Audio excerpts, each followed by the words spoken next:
Let's suppose that you were able every night to dream any dream you wanted to dream. And you would naturally, as you began on this adventure of dreams, you would fulfill all your wishes. And after several nights of 75 years of total pleasure each, you would say, well, that was pretty great. But now let's have a surprise.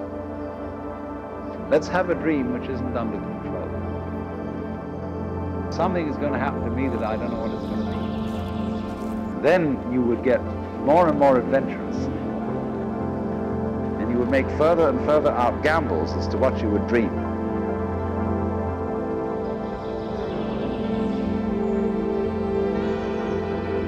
And finally, you would dream